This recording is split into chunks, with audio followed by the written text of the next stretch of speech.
everyone, and welcome back to my channel. Today I'm going to be doing a spoiler-free review of Reign of the Fallen by Sarah Glenn Marsh.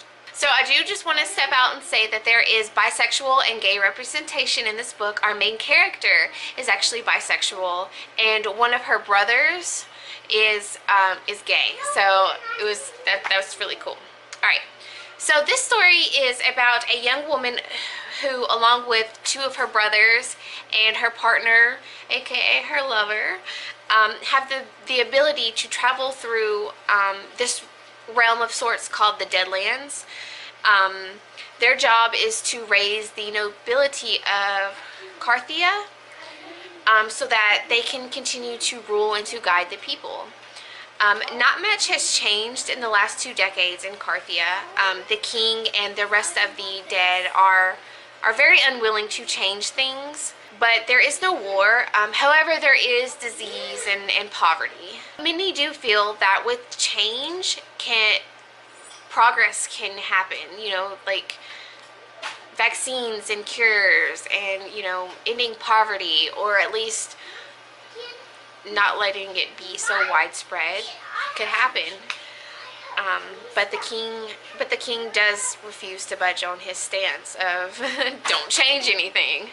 And as you can guess, things begin to change. The dead are disappearing, and many of them have had their shrouds ripped away, causing them to turn into just horrible, like bloodthirsty monsters. And those monsters are referred to as shades. So it falls to Odessa and her family to find and protect the nobility, the dead nobility, and try to figure out who is basically committing these hateful crimes against the dead.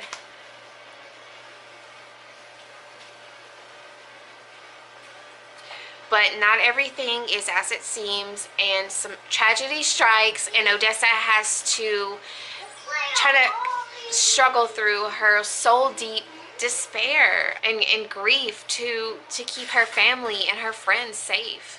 I'm gonna go ahead and skip to the plot. I know that wasn't the best rundown, but it'll suffice. You know, it'll work. So the plot was very interesting. I get why the king kind of refuses to change, and why that causes dissent among people in the kingdom. It was a pretty unique kind of plot. Characters, like, I didn't really love Odessa's character,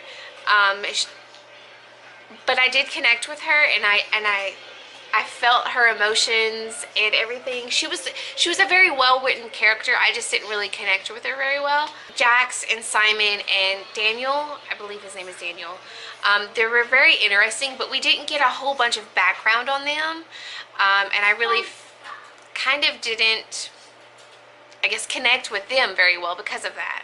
Kind of aside from Odessa, we didn't really get background on very many other people. We got bits and pieces, and I believe there's going to be a second book, so hopefully maybe delve into that a little bit deeper. I'm really interested in knowing more about them, like why they choose to do what they do, like what in their life made them choose their paths, you know, things like that. In terms of world building, this isn't an epic fantasy, so not a ton is needed. So I said earlier that the land has pretty much been the same for the last 2 decades, but I still wanted to know more. Like, I wanted to know more about the people's religions, like their beliefs. I wanted to know more about the history of the land. So I did rate this book 4 stars. I just really wanted to know more about the world, and, you know, like why the king was against change. I wanted to know more background on the characters, things like that.